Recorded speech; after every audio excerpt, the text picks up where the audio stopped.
Touch screen classes में आपका स्वागत है।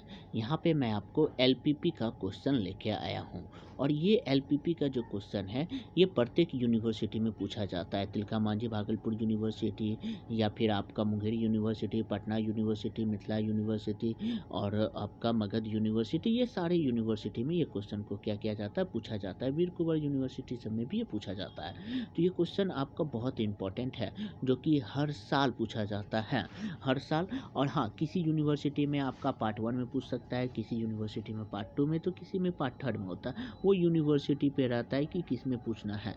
लेकिन ये आपका जो है solve the following LPP in graphically method हर बार पूछता है।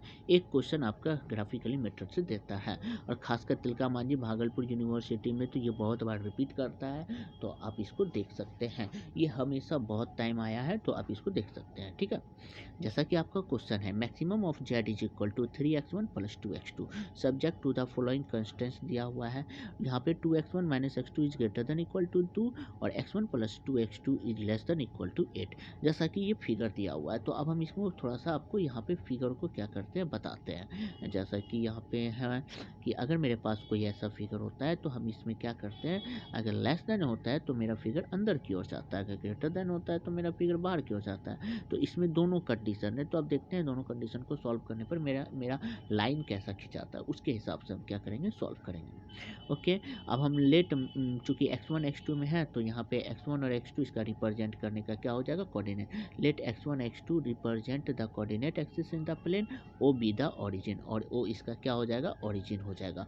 फर्स्टली सबसे पहले हमें ऑब्जर्व करना पड़ेगा x1 x2 किस क्वाड्रेंट में है। तो x1 x2 in the plane which satisfy the coordinate x1 is greater than equal to 0, x2 is greater than equal to 0, जो कि lie in the first quadrant, जो कि आपका फर्स्ट क्वाड्रेंट में क्या करता है, लाई करता है।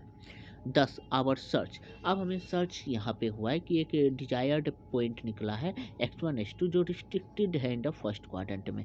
तो सबसे अब इसके बाद हमें क्या करना पड़ेगा, ड्रॉ करना पड़ेगा। Next we draw the graph of the constraint by the considering them of equalities, मतलब अब हमें इक्वेशन को इक्वलिटीज करके ही इसको क्या करना पड़ेगा, सॉल्व करना पड़ेगा। तो इक्वेशन को इक्वलिटीज करने के लिए हम यहाँ पे इक्वेशन को लेके आते हैं और इक्वेशन है आपका 2x1 माइनस में x2 is equal to 2 and x1 plus 2x2 is equal to 8। तो ये दोनों इक्वेशन है, अभी दोनों इक्वेशन को हम क्या करेंगे, इक्वलिटीज किए हैं, अब हम सॉल्व करेंगे। तो सॉल्व करने में स्ट्रेट लाइन यहाँ पे लिखे, अब इसमें हम जब x एक्सिस पे ये कट करता है तो x एक्सिस पर x2 क्या हो जाता है, 0 हो जाता है। x2 जैसे 0 हो जाएगा तो x1 का मान 1 हो जाएगा। जब x2 पे रहता है तो x2 पर x1 0 हो जाता है, ये 0 हो जाएगा तो x2 आपका -2 हो जाएगा, जैसा कि आप यहाँ पे देख रहे हैं। तो इसे हम पॉइंट 1 रख लेते हैं, पॉइंट बी रख लेते हैं, ए बी। फिर उसी तरह सेम टू सेम नीचे वाले इक्वेशन को हम सॉल्व करेंगे। x1 plus 2 x2 is equal to 8, इसमें एक सी निकला, एक डी निकला।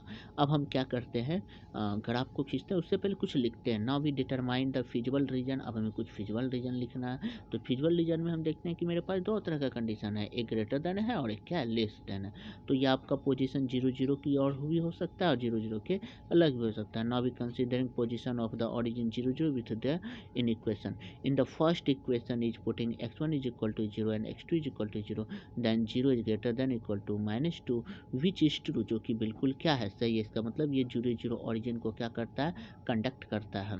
अब हैंस द फिजिबल रीजन, अब उसी तरह यहाँ पे फिजिबल रीजन जो है आपका ये विच इज द ओरिजिन पे लैग करता है, तो graphically it's like it is. अब हम ग्राफिकली जब खींचते हैं तो ये आपका इक्वेशन हुआ, मेरे पास एक ग्राफिकली इक्वेशन में ये इक्वेशन पहला हुआ जो फर्स्ट इक्वेशन को सेटिस्फाइड करता है। फर्स्ट इक्वेशन यानी कि 2x1 minus x2 is equal to 2, जिसमें जो है आपका फिगर अगर ऐसे रहता है तो एक मिनट हम इसको ऊपर में इक्वेशन को लेके बताते हैं, जैसा कि आपका यहीं पे बता देते हैं। जैसा कि आपका क्वेश्चन में दिया हुआ था 2x1 माइनस में x2 is greater than equal to, और फिर इसके बाद अगर फिगर में एक लाइन ऐसे खिंचाता है तो ये जो आपका ग्रेटर देन इक्वल होता है वो नीचे की ओर रिप्रेजेंट करता है और लेस देन इक्वल टू कहाँ रिप्रेजेंट करता है, ऊपर की ओर। तो इसमें फिगर जैसा कि हम देख रहे हैं नीचे की ओर खींचा जा रहा है। फिर उसके बाद अब दूसरे हम इक्वेशन को लेके चलते हैं। दूसरे इक्वेशन का यहाँ पे फिगर खींच दिए, तो दूसरे इक्वेशन में मेरा फिगर कहाँ पे गया, नीचे क्यों, क्योंकि ये लेस देन था, तो लेस देन में ये कहाँ चला गया, नीचे।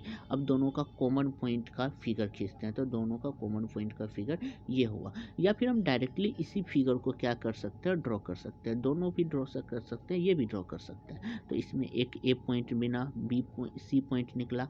अब पी पॉइंट को हमको क्या करना पड़ेगा, फाइंड करना पड़ेगा। तो पी पॉइंट को फाइंड करने के लिए दोनों इक्वेशन को हमको सॉल्व करना पड़ेगा। इस इक्वेशन और इस इक्वेशन को सॉल्व करेंगे तो पी पॉइंट निकल जाएगा। तो since the origin not satisfied, अब हम इसमें देखते हैं ओरिजिन सेटिस्फाइड नहीं कर रहा है, क्यों, क्योंकि इंक्लूड ही नहीं है ओरिजिन फिगर में। तो ठीक है, नहीं इंक्लूड है तो नहीं लिखेंगे। अब इसका इक्वेशन को लिख दिया। Now we find the feasible region. Feasible region क्या हो जाएगा, ए पी सी। तो यहाँ पे है linear programming problem intersect but origin is not content. जैसा कि हम यहाँ पे लिखे हैं, ओरिजिन कंटेंट नहीं करता है। This is the given shaded region आपका ACP हो जाएगा, जो कि आपका कॉन्वेक्स सेक्ट है। Now we determine the coordinate. अब हमें निकालना है कोऑर्डिनेट। ए का तो कोऑर्डिनेट मालूम है, तो यहाँ पे लिख देते हैं ए का कोऑर्डिनेट ये है, सी का कोऑर्डिनेट ये है, लेकिन पी का कोऑर्डिनेट हमें निकालना पड़ेगा। तो पी का कोऑर्डिनेट सॉल्व करते हैं। सॉल्व करने के बाद पी का कोऑर्डिनेट हम क्या किए, यहाँ पे निकाल लिए 2.4 2.8। जैसा कि आपको पता है कि इक्वेशन को सॉल्व करना आप क्लास 10 में भी पढ़ के आए होंगे। Okay, now we calculate. अब हमें जेड का मान क्या करना है, कैलकुलेट करना है। तो सबसे पहले कॉर्नर पॉइंट को लेते हैं, वैल्यू ऑफ जेड। अब हम 0 0 पुट किए, A10 पुट किए, 80 पुट किए, ये पुट किए। तो इसमें सबसे मैक्सिमम वैल्यू कौन सा हो जाएगा, आपका 24 हो जाएगा। तो इसका ये मतलब है कि सी जो पॉइंट होता है, now the maximum value of the Z at and C. इसका मतलब सी वाला जो पॉइंट होता है वो मैक्सिमम वैल्यू रखना पसंद करता है, जो कि आपका कितना है, 24। इस तरह से इस सवाल का क्या होता है, सॉल्यूशन होता है। तो ये आपका ग्राफिकली मेथड है, और ग्राफिकली मेथड में हम देखते हैं कि किस तरह से सॉल्यूशन किया जाता है। ये आपका लॉन्ग बनाने का तरीका हो गया। थोड़ा सा फिगर को क्या कर लिए, दो तरह से बांट दिए, फिर उसके बाद उसको आपके सामने रिप्रेजेंट किया। तो ये आपका बनाने का एक नया तरीका और निकला। तो ये आपका हर यूनिवर्सिटी में पूछता है। तो अगर वीडियो आपको पसंद आए तो प्लीज़ लाइक और सब्सक्राइब कर दो। Thank you.